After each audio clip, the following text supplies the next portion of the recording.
Shelty, there's a lot of places we could go today. We may have had an incident with you and Ron. You were apparently yucking it up with Maddie in the back here, developing a nice relationship with our friend Matt. But the big news here, also the squirrel, we're going to get to that, is that Bob Pompiani is once again on board. So Ron and I will step aside while you two exchange pleasantries. I have changed my schedule so that I could be here for the Derek Shelton show every single week. It's that kind of bond. Nice, Pomp. It's 3 weeks in a row. I mean, it's beginning to touch me a little bit. Pittsburgh royalty, 3 weeks in a row. Loving that. Pittsburgh royalty. I told you he'd call him that, Joe. Yeah, he's done that before we 3 weeks in a row. proceed. Yeah, let's get to this. Let's get this out of the way. Before we proceed, I just want to confirm. I want to confirm a rumor that I heard. I don't like to pay attention to rumors, but I was told that the other day when you brought up your 8th and 9th rookies, maybe 9, 10, whatever it was, and somebody told you that that's the first time it's happened for the Pirates since 1952, and you had some sort of crack about how I might have covered that team. I don't believe you would take that kind of cheap shot, but I just wanted to give you a chance to deny it totally.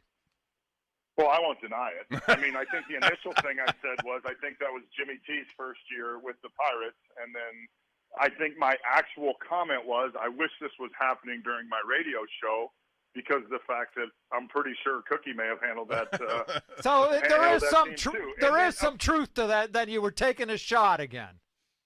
No, it wasn't taking a shot. It was just making a statement. It's not I will tell you what. It's not anything I would not have said right directly to your face. Oh, I believe you. You're not a backstabber. You'll stab me right in the chest, right? You'll stab me right in the chest. 100%. I mean, you guys are still yelling at me about pasta from 3 weeks ago in classes I took. So all I made was a statement. I was basically asking a question of, like, maybe Cookie covered the 52 team. I don't know. He probably did, though. You know, Pompiani is not much younger than I am, I can tell you that. Why don't you pick on him a little bit? I wear makeup for a living, Pittsburgh Ron. royalty. I'm not doing that. Oh, Pittsburgh royalty. There we go. Again. There we go again. All right, I just wanted to make sure that the facts were straight. Yeah, they were straight.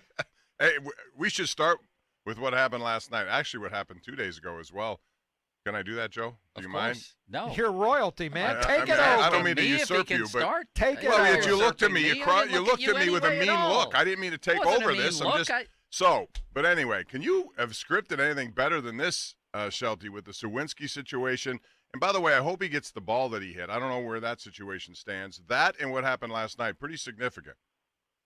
Yeah, I mean, two really cool back-to-back games. But going back to Father's Day for what Jack did, and with his dad in the seats is really, I mean, special for any kid. But to come up and go, hit 3 homers on Father's Day, hitting the walk-off, really cool moment. A big game against a good club and a really hard-fought victory, and then to bounce back last night. And, of course, a lot of excitement in the ballpark with Oneil and Bly getting called up and Brew finally getting his first win and pitching really well. And just overall the last 2 days, a lot of good baseball at PNC.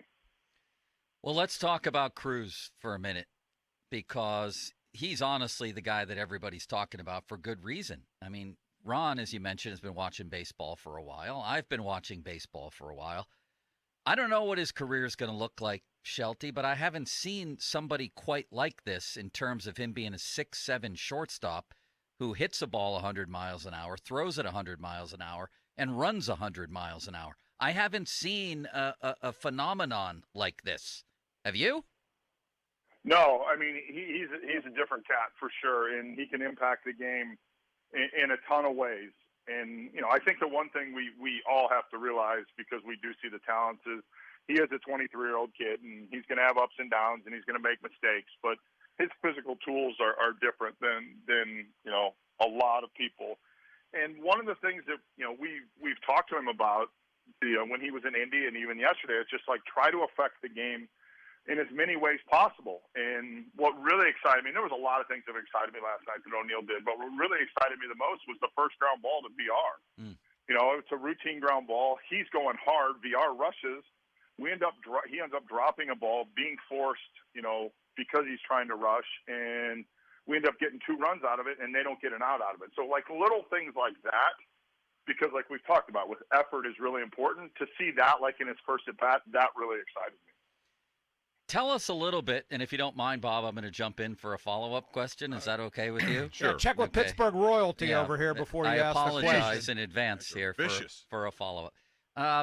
Tell us about his personality. He seems to be fun. He seems to be effervescent, to borrow a word from Bob's Point Park education. What's he like? I would say that's exactly what he is. He's always got a big smile on his face. I mean, he's a big kid in every sense of the word. I mean, he just wants to go out and have fun. So I would say, I mean, effervescence kind of a $5 word for me. I don't know if I'd use that one, but he is a lot of fun, and he really enjoys playing the game. Can he be effective at shortstop, Shelty, at that size? I know he had a bunch of errors at AAA. We saw his arm can cover up for a few mistakes, I guess. Can he get it done consistently at that size at shortstop? I think we hope he can. And to answer that, honestly, we don't know yet. I mean, we have a runway right now to give him a look there and see where he's at. And the one thing that's been really encouraging is the reports over the last 2 or 3 weeks in Indianapolis about the work he's doing and how he's playing defensively have been really positive. And that's something that, we have to build on here and we'll continue to build on. So to answer that question, I don't know. I hope so. And, we're going to give him the opportunity to. But I think just like with any player, time's going to tell, what the game will do to you. Shelty, what are the biggest issues that he has to deal with as a 6'7" shortstop? That's another thing we haven't seen. He's a tall kid, obviously can move, but what would be fundamentally the things that a 6'7" shortstop has to do? Fundamentally, it's just moving his feet just because he's so big.